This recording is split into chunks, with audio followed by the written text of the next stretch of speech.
सवाल है कि बांग्लादेश किस दिशा में जा रहा है। पाठशाला में अगला चैप्टर, बांग्लादेश में कट्टरपंथियों ने आग लगा दी, मुनीर का प्लान, यूनुस का एक्शन, मोदी का जवाब तैयार है क्या? पर्दे के पीछे से बांग्लादेश को क्यों जला रहा है मुनीर? क्या है असल प्लान? यूनुस मुनीर के अंदर पीएम मोदी का ऐसा खौफ, बांग्लादेश में कभी भी शुरू हो जाएगा मिशन धुरंधर क्या? अब इसका चैप्टर। जब से बांग्लादेश में यूनुस ने कट्टरपंथियों को सिर पर चढ़ाया, तब से कहा जा रहा था कि ये कट्टरपंथी बांग्लादेश में आग लगाएंगे, देख लेना। और ठीक यही बांग्लादेश में पिछले कई दिनों से हो रहा है। कट्टरपंथियों ने बांग्लादेश को फूंक डाला है, वहां पर जबरदस्त हिंसक प्रदर्शन हो रहे हैं, भारत विरोधी, हिंदू विरोधी भीड़ सड़कों पर आ चुकी है, अखबारों के दफ्तर जलाए जा रहे हैं, जो भी भारत की बात कर रहा है, जो भी हिंदुओं की बात कर रहा है, उस पर अटैक हो रहा है। जब तक शेख हसीना बांग्लादेश में थी, तब तक यह सब नहीं होता था, लेकिन यूनुस के आते ही कट्टरपंथियों का राज बांग्लादेश में बढ़ता चला गया। ऊपर से पाकिस्तान भी अब बांग्लादेश से सट गया है। इधर मुनीर, उधर यूनुस, दोनों ने मिलकर बांग्लादेश को जलाने में कैसे अपने हाथ जो हैं वो आगे बढ़ा दिए हैं। मुनीर यूनुस का असल प्लान क्या है, नरेंद्र मोदी इसका क्या जवाब देंगे, आज सब आपको बताऊंगा। बांग्लादेश जिन कट्टरपंथियों के हाथ में चला गया है, वो कट्टरपंथी भारत के खिलाफ जहर उगलते हैं। हिंदुओं से, सनातन से इन्हें नफरत है वो दिखता है, और इसी जहर और नफरत में ये कैसे बांग्लादेश में हिंदुओं को टारगेट कर रहे हैं। बांग्लादेश में भड़की हिंसा में पहला टारगेट हिंदू अल्पसंख्यक और भारत है, और उसके अलावा वो सभी लोग कट्टरपंथियों के निशाने पर आ चुके हैं जो इन कट्टरपंथियों की आंखों में खटकते हैं। बांग्लादेश का हाल यह है कि कट्टरपंथियों की भीड़ ने बांग्लादेश के उन बड़े अखबारों को निशाना बनाया जो यूनुस की कट्टरपंथी सरकार की नीतियों के खिलाफ बिना डरे खबरें छाप रहे थे। देखिए, अब अखबार का ऑफिस जला दिया भाई। ये तस्वीरें ढाका में बांग्लादेश के सबसे बड़े अंग्रेजी अखबार डेली स्टार के हेड ऑफिस की है, जहां कट्टरपंथियों की भीड़ ने आग लगा दी। 30 से ज्यादा पत्रकार बिल्डिंग के अंदर फंस गए, जिन्हें सेना के दखल के बाद बचाया जा सका। कट्टरपंथियों ने इसी तरह अंग्रेजी अखबार न्यू एज के एडिटर नूरुल कबीर के घेर कर उन पर हमला कर दिया, जो बांग्लादेश में छपने वाले अखबारों की संस्था एडिटर्स काउंसिल के अध्यक्ष भी हैं, और यूनुस सरकार को उसकी नीतियों के लिए अक्सर घेरते रहते हैं। इसी तरह बांग्लादेश के पॉपुलर अखबार प्रोथोम अलो के दफ्तर में पहले जमकर तोड़फोड़ की और फिर उसमें आग लगा दी। बांग्लादेश में भड़की इस हिंसा के पीछे जो सबसे बड़ी वजह है, वो है एक छात्र नेता उस्मान हादी की मौत।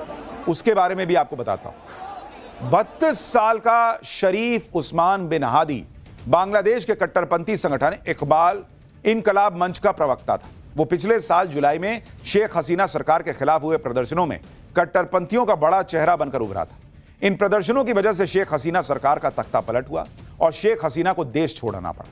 उस्मान हादी भारत को दुश्मन देश की नजर से देखता था और अक्सर भारत के खिलाफ जहर उगलता था। बांग्लादेश में अगले साल फरवरी में होने वाले चुनाव में उस्मान हादी ढाका 8 से चुनाव लड़ने की तैयारी में था। हाल ही में उस्मान हादी ने ग्रेटर बांग्लादेश का नक्शा सर्कुलेट करने की वजह से सुर्खियां बटोरी थी।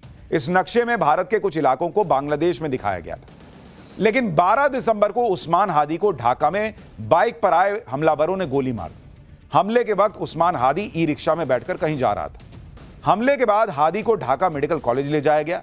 हालत नाजुक होने पर इलाज के लिए सिंगापुर भेजा गया, लेकिन इलाज के दौरान उसकी मौत हो गई।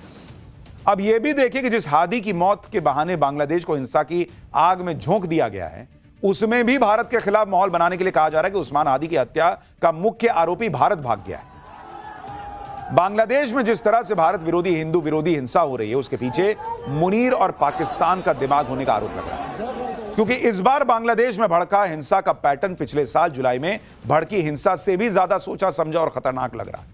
कहा जा रहा है कि मुनीर और आईएसआई का मंसूबा बांग्लादेश में हिंसा भड़काकर कट्टरपंथियों को सत्ता में बिठाने का है, क्योंकि शेख हसीना के देश छोड़ने के बाद उनकी पार्टी आवामी लीग की पकड़ पहले ही कमजोर हो चुकी है और आवामी लीग पर बैन लगाकर उसके चुनाव में उतरने का रास्ता पहले ही बंद हो चुका है।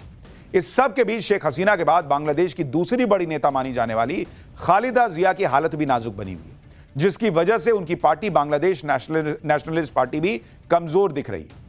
उस पर कट्टरपंथी नेता शरीफ उस्मान हादी की मौत ने मुनीर और आईएसआई को अपना प्लान एक्टिवेट करने का मौका दे दिया। खबर है कि आईएसआई ने अपने पुराने सहयोगी और बांग्लादेश के कट्टरपंथी संगठन जमाते इस्लामी को निर्देश दिया है कि वो आंदोलन को लीड न करे, बल्कि पीछे रहकर इसे हवा दे। इसके पीछे मकसद यह है कि आंदोलन में स्थानीय लोग दिखने चाहिए ताकि आंदोलन स्वाभाविक लगे। बांग्लादेश में हिंसा को और भड़काने के लिए कई सोशल मीडिया हैंडल पाकिस्तान से ऑपरेट होना शुरू हो चुके हैं। इन प्लेटफॉर्म्स पर बार बार भारत के खिलाफ उकसाने वाली पोस्ट अपलोड की जा रही है। और जिस तरह बांग्लादेश में हिंदू अल्पसंख्यकों और इंडियन हाई कमीशन को निशाना बनाने की कोशिश हो रही है, हिंसा को उस्मान हादी की मौत के बाद छात्रों और युवाओं का गुस्सा बताकर कवर देने की कोशिश हो रही है, उसी को देखते हुए शेख हसीना सरकार में मंत्री रह चुके हबीबुल हसन चौधरी भी मोहम्मद यूनुस के प्लान का हिस्सा बता रहे हैं।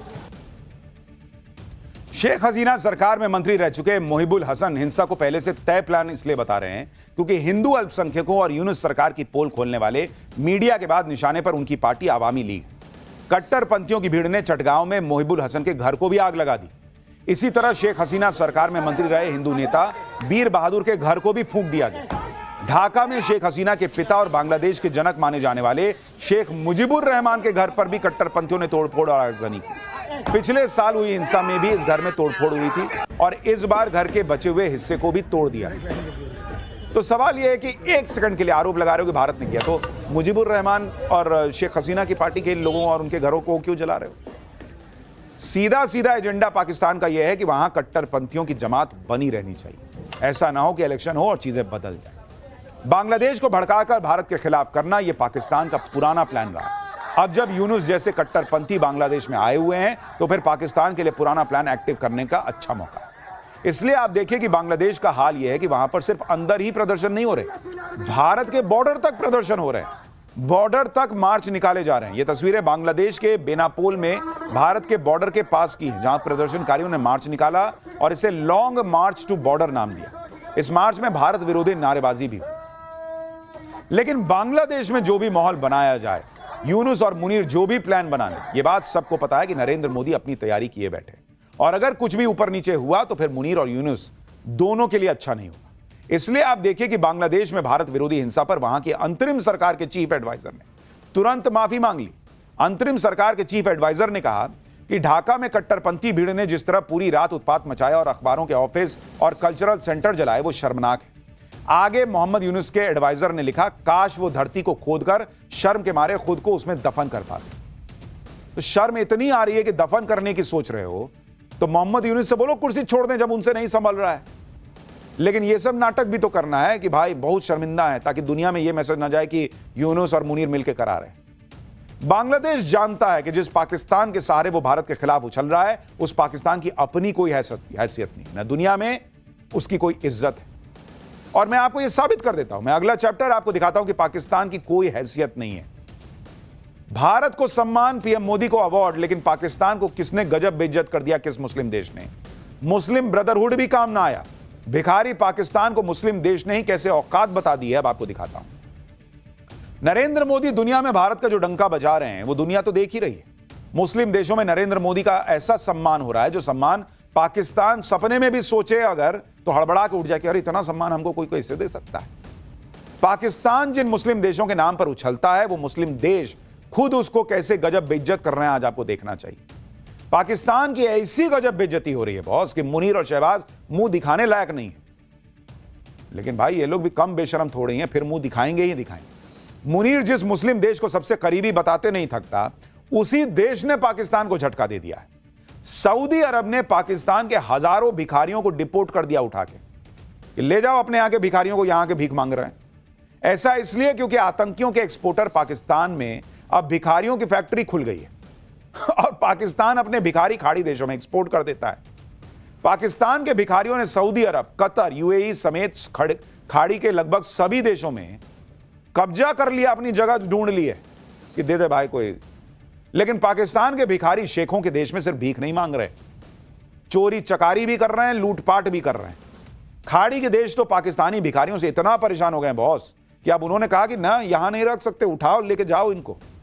पिछले 11 महीने में 41 देशों ने 52,000 पाकिस्तानी भिखारियों को देश से निकाल दिया कि भीख मांगना है तो पाकिस्तान में मांगो। तो भिखारी भी बोला कि मेरा देश ही भीख मांग रहा है, मैं वहां क्या भीख मांगूंगा। यानी 2025 में हर रोज करीब